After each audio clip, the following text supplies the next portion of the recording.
Good morning, everybody. This is going to be a short video. I get this question quite a bit. I've addressed it before. The way I see things, I want to address it again because I totally understand the worrisome that people have about buying in the villages. House prices. We all know what's happened to house prices here. It has changed a lot of people's opinions about buying a home in Florida to retire. I've addressed it before, like I said, and I gave my opinions about it, and you can take them, you can leave them, or whatever you want, but here's how I see it. Do you know how long you're going to live? Do you?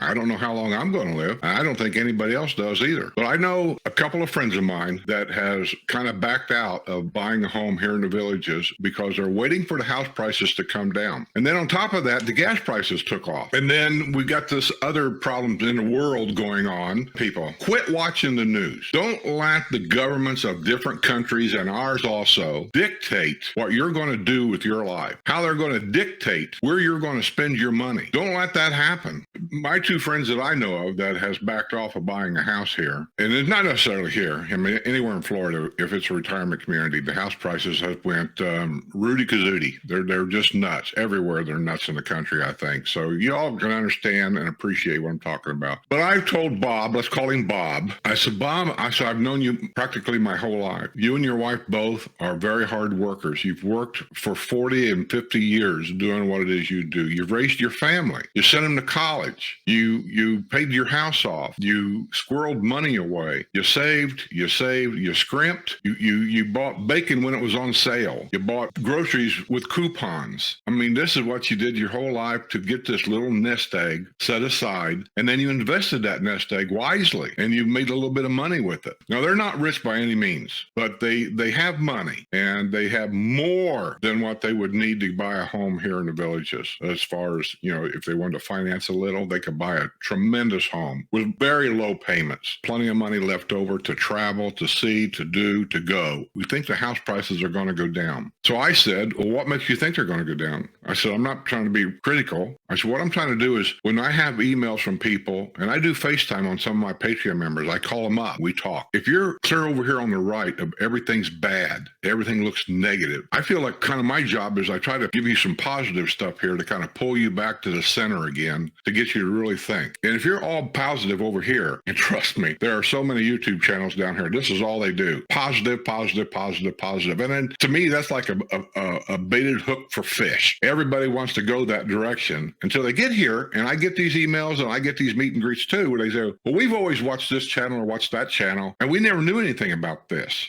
So I say, being a little critical, well, then you've not been watching my channels because I've talked about that issue many, many times. For example, and I'm not going to mention names, I got an email today from a long-time subscriber of mine, Patreon member, supports my channel. He is thinking possibly that maybe the villages isn't for him, as he put it. Florida's friendliest hometown, and I know I make fun of that, but there's a reason why. Because of something that he saw on the daily news, and I'm going to be reporting that. It'll be on this Friday. And I sent him a letter back. I mean, I'm a straight shooter. I just believe in telling you exactly how it is. He said, I don't know if I want to go down there because of this that's happened. I said, well, you have to understand. I said, I've talked about this many, many times about the ARC, the Architectural Review Committee, and your deed restriction. People just, nothing worth listening to, but it is. Another person bought a house 20 years ago, pre-owned.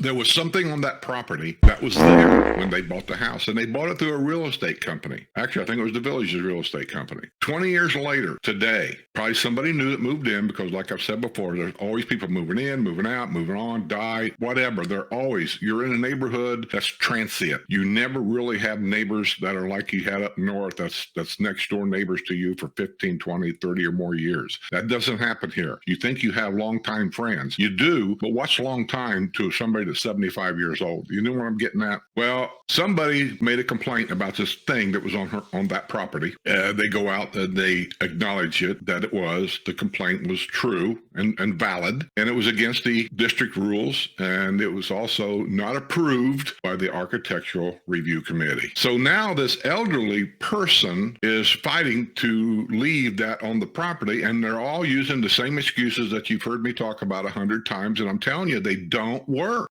Well, it was there when I bought it, so it should be grandfathered in. Nope, that ain't going to work. How's come the real estate guy didn't tell me about this on the truth and disclosure law? I mean, he should have told me that it was out of compliance. In some ways, I agree with that, but today that is not required. And so they're not going to tell you anything that's going to defer you from buying that property. Right now, the way it is, it falls under the ownership, the person who owns the property, the person that buys the property. It comes under their responsibility to see to it that that home is in deed compliance with that, whatever the district rules are. And I've also said, I see an opportunity here for a company that nobody's ever started.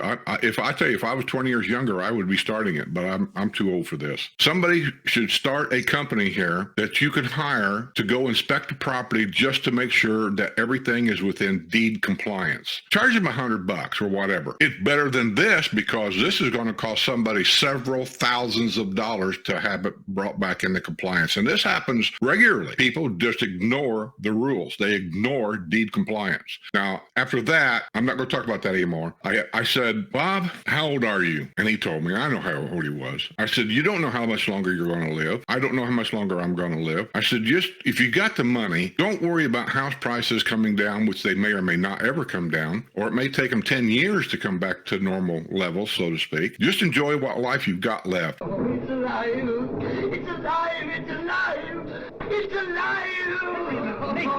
In the name of God.